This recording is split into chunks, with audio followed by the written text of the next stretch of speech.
ሰላም ጤና ይስጥልን የተከበራችሁ ተመልካቾቻችን ከከፋ ቴሌቪዥን ለሳቱ ያዘጋጀናቸውን ዜናዎች ይዘን ቀርበናል። ከዜናዎቹ ጋር ብሩክታይት ብርሃኑ ነኝ። አብራችሁን ቆዩ። አርሶ አደሩ የተሻለ የእንስሳት ዝርያ በመጠቀም ምርታማነቱን እንዲያሳድግ እየሰራ መሆኑን በዴቻ ወረዳ የግብርና አካባቢ ጥበቃና ህብረት ስራ ልማት ጽህፈት ቤት አስታወቀ። ጽህፈት ቤቱ በሙቲ ቀበሌ የላም ዝርያ ማሻሻያ አገልግሎት አርሶ አደሮች እንዲያገኙ እየሰራ መሆኑን ተመላክቷል። ጽዮን ታደለ እንደ ሀገር የሌማት ትሩፋት ስራ ከተጀመረ ወዲህ በእርባታ ዘርፍ አበረታች ውጤት እየታየ ይገኛል። በከፋ ዞንም የሌማት ትሩፋት ስራዎች ከሚከናወኑባቸው አካባቢዎች የዴቻ ወረዳ ተጠቃሽ ነው። በወረዳው ሙቲ ቀበሌ እየተከናወነ ያለው የላም ዝርያ ማሻሻያ ስራ የሌማት ትሩፋት አካል መሆኑን የወረዳው ግብርና አካባቢ ጥበቃና ህብረት ስራ ልማት ጽህፈት ቤት ኃላፊ አቶ ወንድሙ ወልዴ ገልጸዋል። የምግብ ዋስትና ለማረጋገጥ ከሌማት ትሩፋቶች ዋነኛውና የመጀመሪያው አስተዋጽኦ ስናይ የወተት ምርትን ማሻሻል፣ የስጋ ምርትን ማሻሻል፣ ይሄን ደግሞ የአርሶ አደርን ህይወት ኑሮን ከሚያሻሽሉት የመጀመሪያው የቅርብ ሀብቱ ከብት ነው ማለት ነው። ይሄ ከብት እንግዲህ ከዚህም በፊት በነበረው በተለመደው ማርባት ውጤታማ ሊያደርገን አይችልም። ስለዚህ ከዚህ ጋር ተያይዞ የወተት ምርትና ምርታማነትን የስጋ ምርትና ምርታማነትን እንዲሁም ደግሞ ተሽጦም ቢሆን የገቢ ምንጭ የተሻለ ዋጋ ወጥቶ የገቢ ምንጭ እንዲሆን ለማድረግ የተሻሻሉ ዝርያዎችን መጠቀም ወሳኝ ነው። አክለውም በቴክኖሎጂ የታገዘ የላም ዝርያ ማሻሻያ መጠቀም የዘርፉን ምርታማነት ለማሳደግ እንደሚያግዝ አመላክተዋል። ያው ሀገራችን ያው በከብት ቀንድ ብዛት የምታማ አይደለም፣ ቁጥሩ እጅግ ከፍተኛ ነው። ነገር ግን ወደ ውጤታማነት ሲመጣ ምርትና ምርታማነት ሲታይ በዛው ልክ ሳይሆን በተቃራኒ ነው ያለው። ውጤታማነቱ እጅግ ዝቅ ያለ ስለሆነ ይህንን ከፍ ለማድረግና የተሻለ ውጤት ለማምጣት ቴክኖሎጂዎችን መጠቀም የግድ ይላል። እዚህ ዛሬ የመጣችሁበት ቀበሌ የሲንክሮ ዘመቻ ያደረግነው ማዕከል ሙቲ በዚህ ሙቲ ክላስተር ላይ በከብት እርባታ ብዙዎች አርሶ አደሮች የሚተዳደሩበት ነው። ከእርሻ ጎን ለጎን በእርባታ ይታወቃል።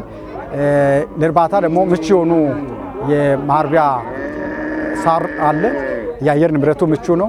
ውሃም በዚህ ልክ ቋሚ እና ዘላቂ የሆነ ወንዞች አሉበት።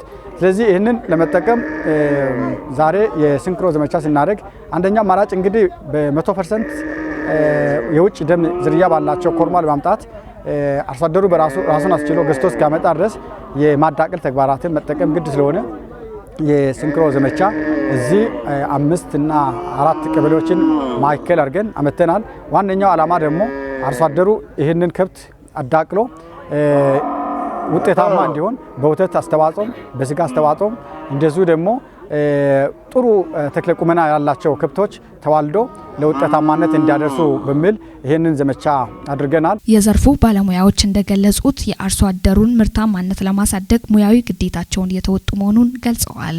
በእንስሳት ሀብት ልማት ያው ለዘመናት የእንስሳት ሀብት ምርትና ምርታማነትን ለመጨመር እንዲያስችል በሆርሞን ማርዳት በሚል ቴክኖሎጂ ከብቶችን በማዳቀል የእንስሳት ሀብት ልማትን ወይ ምርትን ወተት ሀብት ልማትን ለማስጨመር የሚያስችል ቴክኖሎጂን በመጠቀም ከብቶችን በዘመናዊ እርባታ ዘዴ ለማዘመን ስለተፈለገ በማዕከል ደረጃ በሙቲ ሆነ ወጃ መስቀላ ቦባ ሚሊዮንና 5 ቀበሌዎች ማዕከል በማድረግ ይህን ስራ እየሰራን እንገኛለን። አንድ የአካባቢ ላም በዛ ብል 1 ኩባያ ነው፣ 1 ሊትር ማለት ነው። 1 ሊትር ነው የሚሰጠው። አሁን የተሻሻሉ ላሞች ብዙ መኖ ካለ በደንብ ከተያዘ ከአንድ ላም እንደ አካባቢያችን እንግዲህ ከአያያዝ ጀምሮ ነው።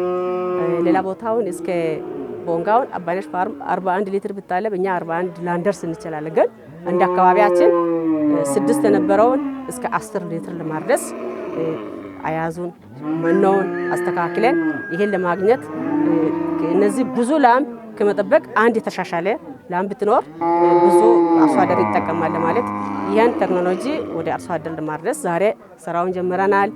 ደስ የሚል ነው። ዛሬ ደግሞ ከጠበቅነው በላይ ላሞች ወጥተዋል። አርሶ አደር በፍላጎት አሁን አመጥተዋል። ለቀጣይም ብዙ ውጤት እንጠብቃለን ብያስባለሁ። እኔ ደስ ብሎኛል። የዛሬ ግን በማየት ብቻውን ላሞችን በማየት ብቻ ደስ ብሎኛል። ለውጤትም እንዲያብቃኝ። ከሙቲ ቀበሌ ነዋሪዎች ያነጋገርናቸው አቶ አሸብር ገብረስላሴ በሰጡት አስተያየት የላም ዝርያ ማሻሻያ በአካባቢያቸው መጀመሩ እንዳስደሰታቸው ተናግረው የተጀመረው ስራ ተጠናክሮ መቀጠል እንዳለበትም አመላክተዋል።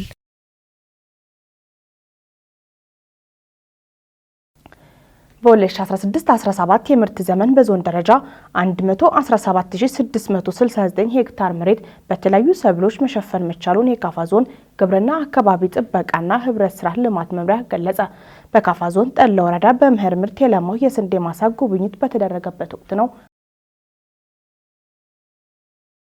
በካፋ ዞን በመኸር ምርት ከሚለሙ ሰብሎች በዋነኛነት የስንዴ ማሳ ሰፊውን ድርሻ እንደሚወስድ ይታወቃል። በዚህም በዞን ደረጃ በመኸር ለማልማት የታቀደውንና የለማውን በሄክታር የካፋ ዞን ግብርና አካባቢ ጥበቃና ህብረት ስራ ልማት መምሪያ ምክትል ኃላፊና የእርሻ ዘርፍ ኃላፊ ይናገራሉ። በዞን ደረጃ በመኸር አዝመራ እንደ ዞናችን ወደ 121996 ሄክታር ለማልማትና ይህንንም አማካይ ምርታማነትን 2.4 በማሳደግ ከዚህም 2.7 ሚሊዮን ኩንታል ምርት ለማግኘት ነው አቅደን የገባ ነው። ከዛ በኋላ ወደ ማሳ ዝግጅት ስንገባም ወደ 118 ሄክታር በላይ ማሳ አዘጋጅተናል።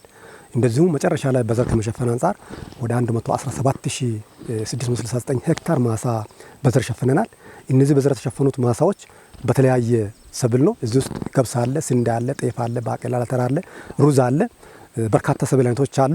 ከዚህ ውስጥ በዋናነት እንደ ዞናችን የሚታወቀው በመኸር አንጻር የሚታወቀው ስንዴ ነው። ስንዴ በዞን ደረጃ ከ15 ሄክታር በላይ አልምተናል። እንደዚሁም ደግሞ በዋናነት ምርትና ምርታማነትን ለማሳደግ አንዱ የክላስተር እርሻ ነው። ክላስተር እርሻን ለማሳደግ በዞን ደረጃ ወደ 16 ሄክታር ነው ያለማ ነው። የመምሪያው ምክትል ኃላፊ እንዳብራሩት በመኸር ምርት ዘመን በጠሎ ወረዳ የለማው የተለያዩ ሰብሎች ለዞኑ ትልቅ አቅም ነው ብለዋል። ጠሎ ሲመጣ ጠሎ የሚታወቀው ከመኸር አንጻር በገብስ፣ በስንዴ፣ በባቄላ፣ ባተር ነው። ከዚህ አንጻር ትልቁን ድርሻ የዞኑን ድርሻ የሚወስደው ጠሎ ወረዳ ነው። አሁን ጠሎ ወረዳ ውስጥ የምናየው በዚህ ቀበሌ ውስጥ እቺን ክላስተር አየን እንጂ ሌሎች ቀበሌዎች ላይም ብንሄድ እና ቺኖ እና ሽናቶ ላይ ብንሄድ በርካታ የክላስተር ስራዎችን ማየት እንችላለን። ከዚህ አንጻር ደግሞ ጠሎ አሁን እያደረገ ያለው በተለይ በምርትና ምርታማነትን ለማሳደግ እያደረገ ያለው ጥረት እያደረገ ያለው የቴክኖሎጂ አጠቃቀም ላይ እያደረገ ያለው ጥረትና ሩጫ በጣም የሚበረታታ ነው። ከዚህ አንጻር አሁን እዚህ ያየነው ስራ በጣም የሚበረታታና ሙሉ ፓኬጅ ተጠቅሞ ኤንፒኤስ ቦረን፣ ዩሪያ፣ ምርጥ ዘር ተጠቅሞ የሰሩ ስራ ነው። ያም ብቻ ሳይሆን የዋግ በሽታ ፈታኝ ነው። ይሄን የዋግ በሽታ ሊከላከል የሚችል የተለያየ ኬሚካል ገዝቶ መረጭቶ አሁን ለዚህ ለምርት ያበቁ ስራ ነው። በጠሎ ወረዳ ጉብኝት የተካሄደው የስንዴ ማሳ ሙሉ ፓኬጁን ተጠቅመው የለማ መሆኑን ልዩ ያደርገዋል ነው ያሉት። ጠሎ እንደ ካፋ ዞን ግብርና ሳናመስግን ማናልፎ በተለያየ አካባቢ ላይ ወጣቱን ወደ እርሻ ማስገባት ወጣቱ ከሚጸየፋቸው ተግባሮች አንዱ ግብርና። ነገር ግን ደግሞ ጠሎ ውስጥ ያሉ ወጣቶች በግብርና በንግድ የተሰማሩ በመንግስት መስሪያ ቤት የሚሰሩ ወጣቶች ዋናው መሰረት ግብርና ነው በማለት ወደ ቤተሰቦቻቸው በመሄድ ቤተሰቦቻቸውን ማሳ ቴክኖሎጂ በመጠቀም ምርትና ምርታማነትን ለማሳደግ የሚሄዱ ጥረት በጣም በርታታ ለወረዳውም ለዞኑም ጥሩ ምሳሌ ሊሆን የሚችል ነው። ከዚህ አንጻር ዛሬ እዚህ ቀበሌ ያየ ነው በወጣት ሰላሙ የለማው የስንዴ ማሳ በክላስተር የስንዴና ገብስ ማሳ በጣም በርታታ ነው። ሌሎች ወጣቶች በወረዳ ውስጥ ምሳሌ ሊሆን የሚችል ሌሎች ወጣቶች በዞኑ ውስጥ ምሳሌ ሊሆን የሚችልና እኛም ወስደን በዞን ደረጃ ተሞክሮ ቀምረን በካፋ ውስጥ ያሉ አጠቃላይ የመንግስት ሰራተኞችና ካፋ ውስጥ ያሉ ባለሀብቶችም እርሻውን ከማዘመን አንጻር የራሳቸውን ድርሻ እንዲወጡ የምናደርገው ተግባር እንደሆነ ለማየት የቻልኩት። የግብርና ስራ ድጋፍና ክትትል ከሌለው ምርት አይሰጥም ያሉት የመምሪያው ምክትል ኃላፊ በመምሪያው የሚደረገውን ድጋፍና ክትትል አንስተዋል። ያው የግብርና ስራ በባህሪው ድጋፍና ክትትል ይፈልጋል፣ ቅንጅት ይፈልጋል፣ የጋራ ርብርብ ይፈልጋል። ከዚህ አንጻርኛ ይህን ስራ በንቅናቄ ከጀመረን ጊዜ ጀምሮ ጠሎን ወረዳ በተለየ መልኩ የባለሙያ ድጋፍ፣ ሌሎች ቴክኖሎጂ አቅርቦት ድጋፎችን እየደገፍን ነው ያለ ነው። ከዚህ አንጻር ጠሎ ደግሞ በራሱ የሚያደርጋቸው ነገሮች በጣም የሚበረታቱ የሚሻሉ ነገሮች አሉ። እኛም አበረታተን የመኸር ጉዳይ ሲነሳ በመጀመሪያ የምናስበው ጠሎ ነው። የበልግ ጉዳይ ሲነሳ በመጀመሪያ የምናስበው ጊምቦን ነው።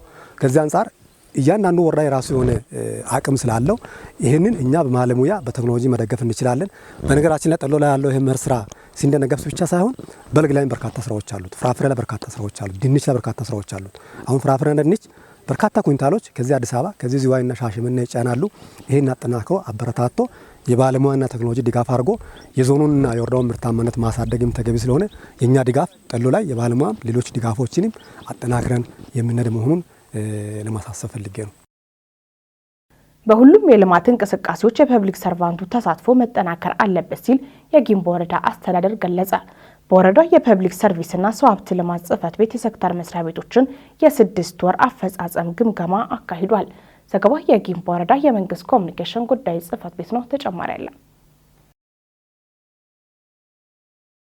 በ6 ወር ውስጥ በተከናወኑ ተግባራቶች ጠንካራና ደካማ ስራዎችን በመለየት ለቀጣይ ተግባር ማስተማሪያ የሚሆን መድረክ ነው ሲሉ የወረዳው ዋና አስተዳዳሪ አቶ ትብብሩ አሰፋ ገልጸዋል። ከቅርብ ጊዜ ወዲህ በወረዳው ፐብሊክ ሰርቪስ በኩል የተከናወኑ ያሉ ተግባራቶች አበረታች ናቸው ያሉት አስተዳዳሪው ለዚህም ተግባር ሴክተር መስሪያ ቤቶች በቅንጅት ለህዝብ ተጠቃሚነት በመስራታቸው የመጣ ውጤት ነው ብለዋል። ተቀናጅተው በመስራት ለተገልጋይ ተገቢውን አገልግሎት በመስጠት የመልካም አስተዳደር ችግሮችን ለይቶ መፍታት ያስፈልጋል ሲሉ አሳስበዋል። በወረዳው የግሬደር ማሽን ግዢ እንዲፈጸምና በሌሎች ልማቶች የፐብሊክ ሰርቫንት ሚና ከፍተኛ እንደነበር በመጠቆም ለወረዳው ስኬታማነት ግንባር ቀደም መሆን ችሏል ነው ያሉት። የተጀመሩ የልማትና የመልካም አስተዳደር ስራዎችን ይበልጥ በማጠናከር አራያ መሆን ያስፈልጋል ሲሉም ገልጸዋል። ከዘመቻ ስራ በመላቀቅ ጠንካራ ተቋማትን በመትከልና የሪፎርም ስራ ማጠናከር ያስፈልጋል ሲሉ ነው አቶ ትብብሩ አሰፋ ያሳሰቡት። የወረዳው ፐብሊክ ሰርቪስና ሰው ሀብት ልማት ጽሕፈት ቤት የሪፎርም ድጋፍና ክትትል ቡድን አስተባባሪ አቶ ዘላለም ዘለቀ ቀደም ሲል በወረዳ ውስጥ በተደረገው ክትትልና ድጋፍ ወቅት የታዩ ተግባራቶችን በሪፖርት አቅርበዋል።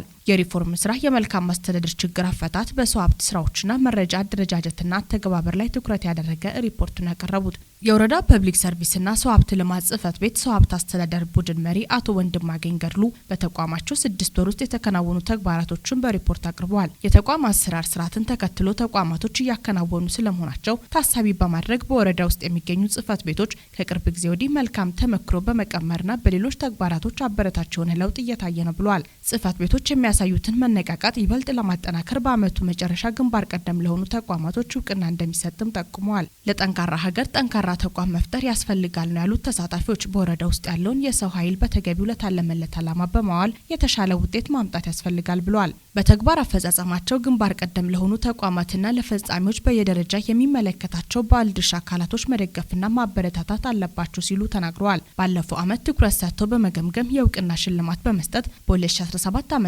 የሚከናወኑ ዋና ዋና ተግባራቶችን በመለየት ወደ ተግባር መገባቱን የገለጹት የጽሕፈት ቤቱ ኃላፊ አቶ መንግስቱ ገዛኸኝ በተያዘው በጀት ዓመት በተገቢ ሁኔታ ማህበረሰቡን ማገልገል የሚችል ፈጻሚ እንዲኖር ለማረጋገጥ ታሳቢ ተደርጎ እየተሰራ መሆኑን ተናግረዋል። ቀደም ሲል የሚስተዋሉ ውስንነቶችን በክትትልና ድጋፍ መሻሻሎች መኖራቸውን የገለጹት የጽሕፈት ቤቱ ኃላፊ በአደረጃጀት ውይይት አካሂዶ ችግር ፈቺ እየሆኑ ያሉ ሴክተሮች መኖራቸውንም አብራርተዋል። ለቀጣይ ጊዜያት ቁርጠኛ በመሆን መፈጸም ያስፈልጋል ያሉት የወረዳ ብልጽግና ፓርቲ ቅርንጫፍ ጽሕፈት ቤት ኃላፊ አቶ አጥናፉ ጌታቸው ለህዝብ ተጠቃሚነት መትጋት ያስፈልጋል ብለዋል። በ6 ወራት ውስጥ የታዩ ጠንካራና ደካማ ጎኖችን በመለየት በቀሪ ጊዜያት ውስጥ በመፈጸም ተወዳዳሪና ግንባር ቀደም መሆን ያስፈልጋል ሲሉ አሳስበዋል።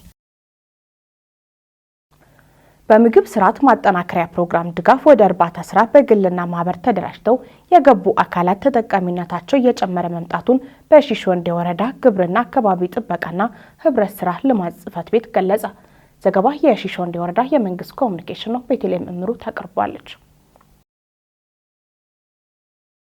የሺሾንዴ ወረዳ ግብርና አካባቢ ጥበቃና ህብረት ስራ ልማት ጽሕፈት ቤት እንስሳትና አሳ ዘርፍ ኃላፊ አቶ ጌታቸው ወልደ ገብርኤል በበኩላቸው በወረዳው በአሳ ሀብት ምቹ ሁኔታዎች በመፈጠራቸው በቴክኖሎጂ ታግዘው የአሳ ልማትን በማካሄድ አርሶ አደሮችና ወጣቶች ተጠቃሚ መሆናቸውን ገልጸዋል። ወረዳው 31 የአሳ ኩሬዎች እንዳሉት የተገለጸ ሲሆን ከእነዚህ ውስጥም በግል 23 በቡድን 8 ኩሬዎች መኖራቸውን አክለው ገልጸዋል። በአሳ ልማት እየተስተዋሉ ያሉ ተግዳሮቶች እንዳሉ የተገለጸ ሲሆን አሳን ለምግብነት የሚጠቀሙ የህብረተሰብ ክፍሎች ቁጥር አነስተኛ መሆናቸው እንዲሁም የተመጣጠነ ምግብ ባለማግኘት በአንዳንድ ህጻናት ላይ እየታየ ያለው የመቀንጨር ችግርን እንደሚቀርፍ አቶ ጌታቸው ተናግረዋል። በሺሾንዴ ወረዳ ኦማሾንጋ ቀበሌ ነዋሪ የሆኑት አቶ ታዬ ኃይሌ በበኩላቸው በጓሯቸው የአሳ ኩሬ በማዘጋጀት በምግብ ስርዓት ማጠናከሪያ ወይም ኤፍኤስአርፒ ፕሮግራም የአሳ ጫጩት ተሰጥቷቸው አሳዎችን ለምግብነት ከማቅረብ ባሻገር ለአካባቢው አርሶ አደሮችና ለ3 ግለሰቦች 1500 የአሳ ጫጩቶችን መስጠታቸውን ገልጸው አሁን ላይ ከ50 ሺህ ብር በላይ ከአሳ ገቢ ማግኘታቸውን ገልጸዋል። በሺሾንዴ ወረዳ ግብርና አካባቢ ጥበቃና ህብረት ስራ ልማት ጽሕፈት ቤት የምግብ ስርዓት ማጠናከሪያ ኤፍኤስአርፒ ፕሮግራም አስተባባሪ አቶ ወንድሙ ቡሾ በበኩላቸው ፕሮግራሙ በዋናነት የሚሰራቸው ስራዎች የግብርና ልማት ስራዎች፣ የሰብል ልማት ከእርባታ ልማት አንዱ የሆነው የአሳ እርባታ ሲሆን ከዚህ በፊት ከአጎራባች ወረዳዎችና ዞኖች የአሳ ጫጩቶችን አጠናክሮ በማስቀጠል አሁን ላይ የአሳ ጫጩቶችና ለስጋ የደረሱ አሳዎችን ለሌሎች ቀበሌዎችና ወረዳዎች እያከፋፈሉ መሆኑን አብራርተዋል። የሺሾንዴ ወረዳ ግብርና አካባቢ ጥበቃና ህብረት ስራ ልማት ጽሕፈት ቤት እንስሳትና አሳ ዘርፍ ባለሙያ ወይዘሮ ማርታ አበበ በበኩላቸው ከአቶ ታዬ ኃይሌ ለምግብነት የደረሱ አሳዎችን ህብረተሰቡ በተመጣጣኝ ዋጋ እየገዙ እንደሆነ ጠቁመው አሳዎችን በጓሮ በማርባት የመጠቀም ልምድ እየዳበረ መምጣቱንና አንዳንድ በዘርፉ የሚታዩ ክፍተቶችን ማለትም የአሳ መረብና የአሳ ጫጩቶችን ከአንድ ቦታ ወደ ሌላ ቦታ ለማጓጓዝ የሚረዱ እቃዎች እንዲሟሉ ጠይቀዋል። የተወደዳችሁ ተመልካቾቻችን ከካፋ ቴሌቪዥን ለሳቱ ያዘጋጀናቸው ዜናዎች እስካሁኖቹ ነበሩ። ዜናዎቹን በመምራት ብሩክታይት ብርሃኑ አብራችሁ ቆይታ ያደረኩ። ቀሪ የጣቢያችን መሰናዶች ይቀጥላሉ። መልካም ጊዜ